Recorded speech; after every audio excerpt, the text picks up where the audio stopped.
O Estatuto da Criança e do Adolescente está completando 27 anos em 2017. Ele assegurou proteção e um novo tratamento para quem tem menos de 18 anos. Entretanto, ainda precisa de avanços. Sobre este assunto, a gente conversa com a vice-presidente do Conselho Estadual dos Direitos da Criança e do Adolescente, Mara Maria Valandro. Seja bem-vinda, boa noite. Boa noite, muito obrigada pelo convite. É uma alegria estar aqui conversando com você sobre a política da criança e do adolescente. Como a gente sabe, apesar de serem 27 anos do ECA que foi implantado, a gente avançou muito, com certeza, mas ainda a gente precisa avançar ainda mais para garantir direitos às nossas crianças e adolescentes, principalmente num país onde a diversidade é tão diferente, né? Inclusive no nosso estado também é assim. As diferenças são tão grandes, né? São acentuadas. E às vezes, até mesmo na questão econômica, o abismo entre crianças e adolescentes de uma classe social comparado a outra, a gente vê que as coisas são bem diferentes, especialmente na questão dos direitos. Mas vamos começar, né? Pelo início, o Estatuto elevou esse público à categoria de sujeitos de direitos em situação de absoluta prioridade. Exatamente. Por que isso é necessário? Bom, quando a gente fala em criança e adolescente, a gente está falando do futuro da nossa espécie humana e principalmente do futuro da nossa sociedade. Se nós não garantirmos e não nos comprometermos com a educação dessa faixa etária de crianças e adolescentes, que é do 0 aos 18 anos e excepcionalmente até os 21, nós vamos estar comprometendo seriamente o futuro da nossa própria geração. Então, se nós, cuidar com carinho e, principalmente, estabelecer políticas sérias voltadas para a criança e adolescente é o compromisso de pais, a família, a sociedade, principalmente o governo. O Estado tem que fazer a sua parte bancando políticas para a criança e adolescente voltadas para a criança, para essa clientela nossa tão necessária e tão carente. Bom, dá para a gente dizer que, a partir do ECA, que essas políticas públicas puderam ser melhor visualizadas e constituídas, especialmente voltado, obviamente, a crianças e adolescentes, mas a partir do ECA que se deu esse protagonismo para esse público especificamente? Sim, especificamente sim, porque antes a gente tinha o Código dos Menores, que ele penalizava a criança e ele não protegia. Então, o que o ECA faz? É uma rede de proteção indispensável que garanta para os nossos crianças, para os nossos adolescentes, saúde, educação, lazer, cultura, esporte, enfim, é todo um conjunto de necessidades que indispensável para o desenvolvimento integral das nossas crianças. E foi nesse momento também que o Estado passou a desenvolver políticas voltadas para esse nosso público, porque até então a gente não tinha uma política de Estado que se comprometesse. Então, as leis vieram, o ECA principalmente, para fortalecer essa rede, né? Então, hoje a gente tem uma rede integrada, assistência social, educação, saúde, enfim, estão voltados para essa rede com políticas e programas voltados para criança e adolescente.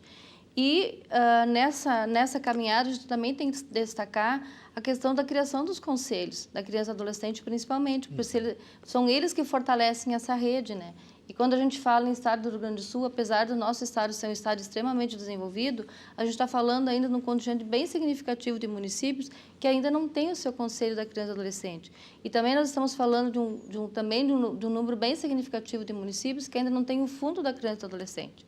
Então, através desse fundo da criança e adolescente, a gente sabe que hoje em dia tem o desconto do imposto de renda que pode ser abatido indo para esse fundo e reverter e ter um recurso que os municípios e os próprios estados têm para gerenciar políticas públicas direcionadas para a criança e adolescente.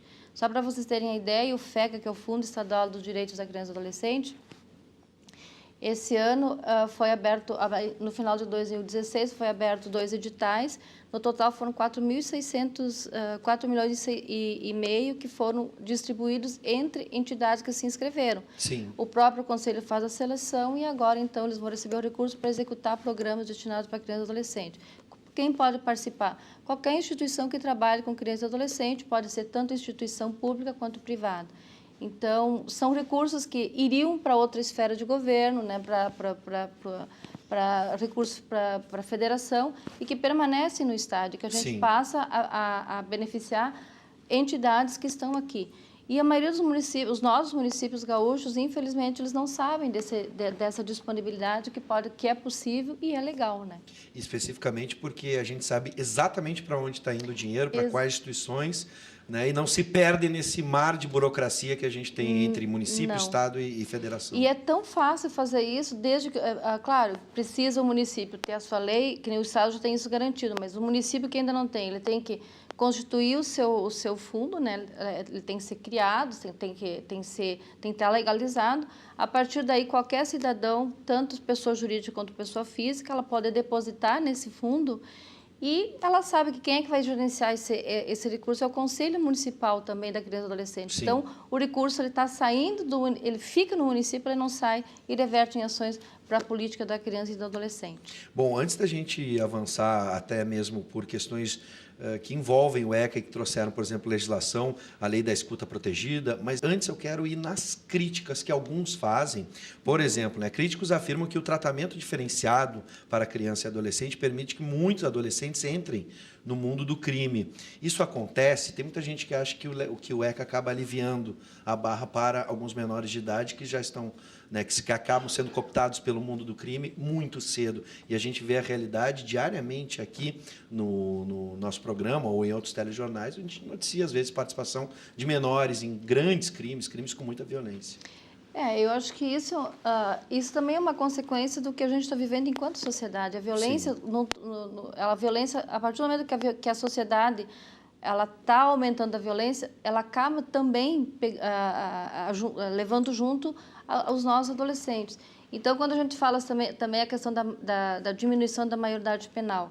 Bom, se a gente está falando de um contingente, se nós vamos reduzir, quer dizer, ainda mais o nosso adolescente ele vai começar a entrar para o crime ainda antes, né? Sim. Então, nós não é reduzindo uma situação a gente não vai corrigir a violência com esse tipo de atitude. O que a gente consegue fazer é justamente, se isso está acontecendo, é porque é um conjunto de políticas que não estão dando certo, que a gente tem que pensar nisso. E se a gente for pensar e resumir essa ideia, pelo ECA não ser valorizado e respeitado, muitas dessas políticas acabam, né, possibilitando ou dando uma maior probabilidade que esses menores entre para o crime do que entre para o mundo da arte ou até mesmo a sociedade como um todo. A gente fala aí de programas tão básicos como Primeiro Emprego, a questão da educação, que é um direito de todos, enfim. Com certeza. Nós temos um leque de programas que eles fazem a diferença. Só que também, quando a gente está falando num momento de crise, a gente está falando também num momento em que os próprios recursos destinados a esse tipo de programa acabam prejudicados. Claro. Então, é óbvio que a violência ela vai aumentar de alguma forma e infelizmente, ela acaba prejudicando também os nossos adolescentes. Uma relação cíclica. Exatamente. Ciclo, né? Então, Claro. assim, o ECA, o que ele faz? Ele compromete, ele não dá só direitos para as crianças, ele garante o direito da criança, do seu desenvolvimento, mas ele compromete a família com relação a isso. Sim. Com relação à manutenção das crianças, à educação, compromete o Estado com relação a isso. Só que o que a gente vê assim é que as famílias também hoje em dia, infelizmente, estão terceirizando seus filhos. Isso não é privilégio só da classe das pessoas de menor renda. A gente verifica que isso acontece também nas pessoas que teriam condições e que, infelizmente, os filhos acabam sendo abandonados dentro das próprias casas, né? Hoje em dia, tu vai numa casa, na maioria dos nossos amigos, o que acontece? Os filhos estão aonde? Eles não estão brincando, as crianças. Os adolescentes estão aonde? Eles estão trancados nos seus quartos na internet. Então, a gente também peca muito, principalmente a família, no sentido de que essa proteção começa justamente com o diálogo. Quando a família faz o seu papel, com certeza, a tendência é que nossas crianças, nossos adolescentes não vão cair na marginalidade. A probabilidade é menor, claro. Exato. Vamos falar, a gente está falando sobre violência, né? A Lei da Escuta Protegida estabelece um sistema de garantia de direitos de crianças e adolescentes vítimas e testemunhas de violência. Como é que funciona? Bom, ele é recente, né? A escuta protegida é que o adolescente ele possa estar protegido dentro ser ouvido e protegido. O que acontecia até então? A criança ela era ouvida várias vezes e cada vez que ela ouvia era uma situação diferenciada. Então, a escuta protegida é que ela passa a ter, a fazer o depoimento e depois desse depoimento ele sirva nas diversas instâncias. Que a criança tem que ser protegida da forma quando ela sofre algum tipo de abuso, porque o que acontece? Às vezes, do primeiro depoimento para os outros que vão vir depois, a criança acaba sendo influenciada e mudando muitas vezes o depoimento. Sim. Por quê? Porque a criança às vezes é coagida pela própria pessoa, né? Que as pessoas que estão ao seu entorno, que muitas vezes é a própria família. Bom, a gente está rodando algumas opiniões que as pessoas estão mandando. Quem já assiste o programa sabe. Você pode participar pelo 99588-2374, 99588-2374. Está na tela aqui o WhatsApp para você participar com comentários e até mesmo perguntas. Eu vou seguir porque a pauta é grande aqui. Falando sobre o mundo da internet que acaba captando os jovens e que ficam trancados dentro do quarto, e parece que para os pais é tranquilo, porque bom, ele está no quarto, está lá fechado, mas ele está sujeito a uma série de violências, né? O Estatuto foi ampliado para a proteção também no mundo virtual. Constranger ou instigar crianças e adolescentes para a prática de atos libidinosos em qualquer meio de comunicação é considerado crime a partir dessa política do ECA e das suas novas diretrizes? Com certeza, tanto que o ECA, ele desde que ele é de 90, né, de lá para até 2017. Uma outra realidade naquele momento. Outra realidade, ele vem sendo alterado, sim, conforme as coisas vão acontecendo e a necessidade vai surgindo. Então, a última mudança que a alteração que o ECA sofreu foi em 2016, que foi o ano passado. Sim. Então, a gente vai acompanhando e, sim, esses riscos, infelizmente, eles estão cada vez mais acentuados. O mais recente é o Baleia Azul, né? Sim. Então, são assuntos que a gente, enquanto conselho, a gente está muito atento a todas essas demandas. E, infelizmente, a gente tem esse tipo de situação é cada vez mais, aumenta cada vez mais. E a gente o abuso sexual ainda é um problema muito grande. Infelizmente, mesmo com toda sim. A frente infelizmente, e até porque a gente tem assim enfrentamento da violência com criança vítimas de exploração sexual e vítimas de violência sexual. Infelizmente, sim. Infelizmente, sim. E o pior de tudo é que quando acontece com estranhos, não digo normal, mas o anormal é quando isso acontece dentro da própria família, né? Sim. Então, isso a entidade familiar que deveria proteger a criança acaba sendo justamente a que vitimiza a criança.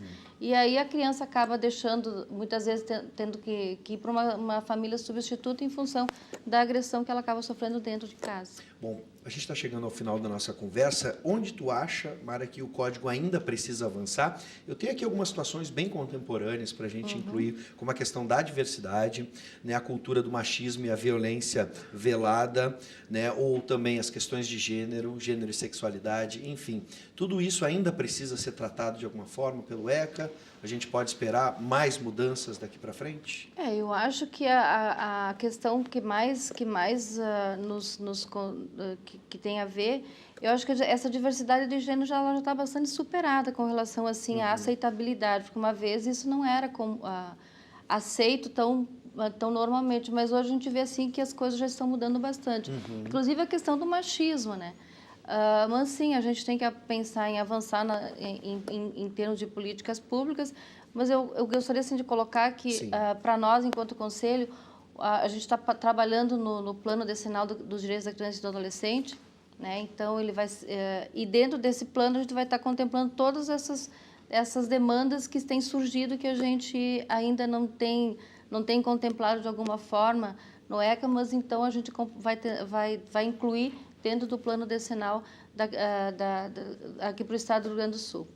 Bom, quem quiser saber mais sobre o ECA, ou até mesmo participar, ou se aproximar do Conselho com sugestões e também demandas, tem algum contato que a gente possa entrar em? Com certeza. O Conselho Estadual da Criança e Adolescente, uma das coisas que a gente tem nossas plenárias, né?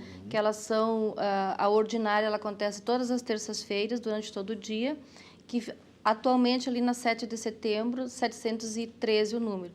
Então, qualquer pessoa, qualquer cidadão poderá participar das nossas plenárias e com direito à voz. de acordo com a pauta que está sendo discutida, as pessoas podem participar ou então simplesmente participar como ouvinte. A gente está vendo aqui, ó, o site, para quem quiser ter mais informações Exato. e participar através do calendário, vai observando as agendas Exatamente. de evento ali, né? Bom, Mara, parabéns pelo trabalho, pelo Muito cuidado obrigada. com as nossas crianças e adolescentes. Com certeza. Como tu bem disseste no início da conversa, estamos cuidando do nosso futuro, futuro de todos nós. Com certeza. Seja sempre bem-vinda. Muito obrigada.